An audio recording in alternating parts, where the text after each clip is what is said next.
విశాఖలో మాజీ మంత్రి బొత్స సత్యనారాయణ మాట్లాడుతున్నారు. ఇప్పుడు లైవ్ చూద్దాం.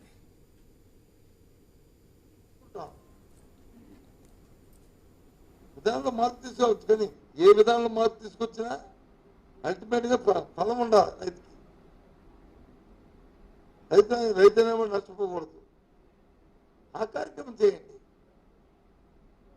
ఆ కార్యక్రమం చేయకుండా ఎంతసేపు వచ్చి ఇంకా శ్రీరామనామ జపంలాగా వైసీపీ ప్రభుత్వం వైసీపీ ప్రభుత్వం వైసీపీ ప్రభుత్వం ఎందుకు ఇది? దేనికోసం? నేను రోజున జగన్మోహన్ రెడ్డి గారు మా నాయకుడు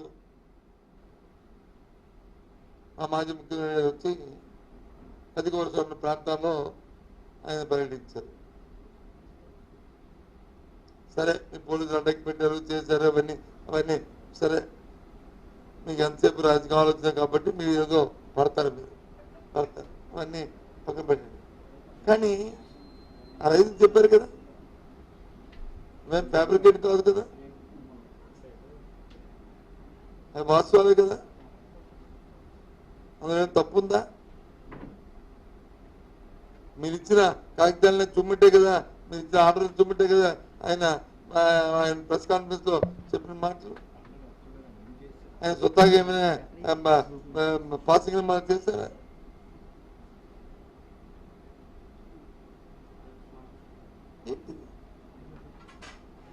అంటే ఎంత బాధ్యత లేకుండా బాధ్యతారహితంగా మరి ఈ ప్రభుత్వం రైతుల పట్ల వ్యవహరిస్తుంది అనడానికి నిలుస్తాం. మనం చూస్తాం కంప్యూటర్ మీద కూర్చొని ఏదో టీవీ అండి మర్చిపోయినది, ఏదో టీవీ మహాటీ అనుకుంటున్నాను. పాప ఆయన చైర్మన్ గారు మరీ ఎక్కువగా మాట్లాడారు. సంతోషం పోనే అబ్బనం ఉండే తెలంగాణ ఆ శక్తి అని ఉంటే నమ్మలు చుట్టేసి తీసుకెళ్లి అది వరిష్ట తీరంలో మార్చిందంటే వైజాగ్ తీసుకెళ్ళి అంటే పెరుగుతారని కాదు, కానీ నవ్వొచ్చింది. నవ్వాలా ఏడాలా ఏం చేయాలో అర్థం అవట్లే. జోక్యం తీసుకొచ్చారు దీన్ని. ఇలాంటి అపాస్యాలు, ఇలాంటి చిన్నపిల్లలు సీరియస్నెస్ ఇష్యూ తీసుకొచ్చి ఈ రకమైన కార్యక్రమం చేయడం ఎంతో సంబంధించింది.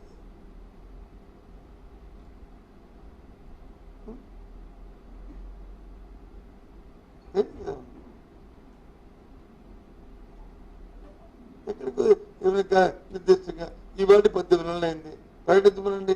ఏ జిల్లాకి ఎంత ఈ మధ్యకాలంలో వచ్చే 18 నెలల కాలంలో అధిక వర్షాలు వచ్చినప్పుడు కానీ, లేదు కరువు ప్రాంతాల మండలాల్లో జరిగినప్పుడు కానీ, ఏ జిల్లాకి ఏ మండలానికి ఎంత మేము ఇన్పుట్ సబ్సిడీని ఇన్సూరెన్స్ ని క్లెయిమ్ చేసి ఇచ్చామని చెప్పి ప్రభుత్వం ప్రకటించమండి. నేను మా జగన్మోహన్ రెడ్డి అడిగేది కదా, ప్రభుత్వం మీద ఉంటే కదా, లెక్కల మీద ఉంటే కదా, ప్రకటించండి.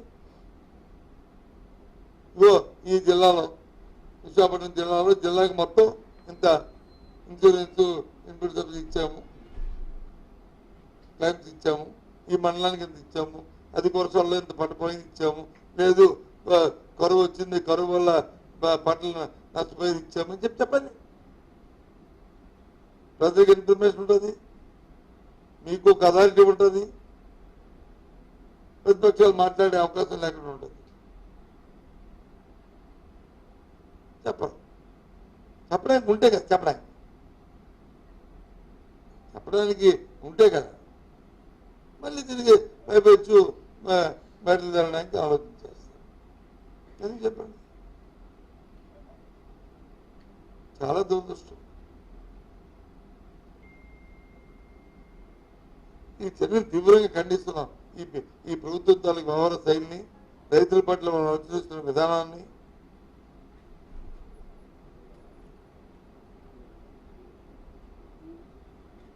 మేము తీవ్రంగా ఆక్షేపిస్తున్నాం, ఖండిస్తున్నాం. ప్రభుత్వ విధానం ఉంటే ఎవరి పార్టీ పాలసీ ఆల్ది, ఎవరు ప్రభుత్వం పాలసీ ఆల్ది. మా ప్రభుత్వ పాలసీ మేము రైతు భరోసా కేంద్రాలు పెట్టి రైతుకి అండగా ఉంటూ వాళ్ళ ఇంటి ముందుకే డోర్ స్టెప్కే అన్ని ఇవ్వాలనేది మా ప్రభుత్వ విధానం. మీ ప్రభుత్వ విధానం అది కాదు. మీ ప్రభుత్వ విధానం వచ్చి రైతు ఇన్సూరెన్స్ రైతే కట్టుకోవాలి, రైతు తాలూకు కావాల్సిన ఎరువులు వచ్చి బ్లాక్ లో వచ్చి అక్కడ షాప్ దగ్గరికి వెళ్ళి షాపులకి వెళ్ళి కొనుక్కోవాలి. లేకపోతే పిఎస్సీకి వెళ్ళి పార్టీ వాళ్ళకి ఇచ్చుకోవాలి, అది మీ ప్రభుత్వ విధానం. ఓకే, దానివల్ల అందరూ మేలు జరుగుతుందా?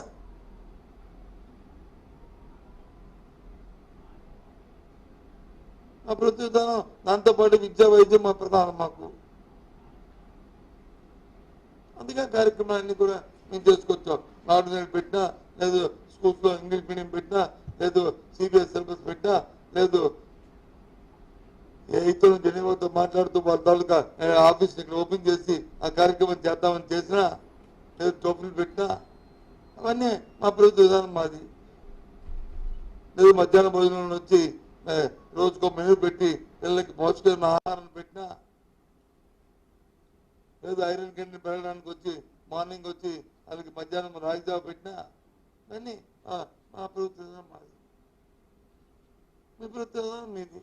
ఇవన్నీ అక్కర్లేదు, సిబిఎస్ అక్కర్లేదు, ఇంగ్లీష్ మీడియం అక్కర్లేదు, లేదా ఏ అయితే ఈ కోచ్ అక్కర్లేదు, టోపీలు అక్కర్లేదు, అది మీ విధానం మీది.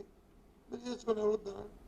నష్టపోయేది ఎవరు? ప్రజలు. సార్ విద్యార్థి ఏది కావాలో అది ఆలోచించి అడగండి. వాళ్ళకి ఒక క్వశ్చన్ పంపించండి, ఈ విధానం కావాలా వద్దా, ఇవి అడిగి అది చేయండి. అధికారం ఒకసారి వచ్చిందని నేను కూర్చొని నా ఇష్టారాజ్యంగా చేస్తానంటే అది కాదు, ధర్మం కాదు. నష్టపోద్ది, సమాజం నష్టపోద్ది, రాబోయే తరాలకు నష్టం వస్తుంది. నాకు అధికారం ఉంది కదా అని మెడికల్ కాలేజ్ వచ్చి ప్రైవేట్ పరం చేస్తూ వైద్య విద్య వచ్చి మార్కెట్లో అమ్మేస్తానంటే అది మంచిది కాదు. పేదవాడు వైద్యం ఎక్కడ చేసుకుంటాడు? కరెక్ట్ కాదు.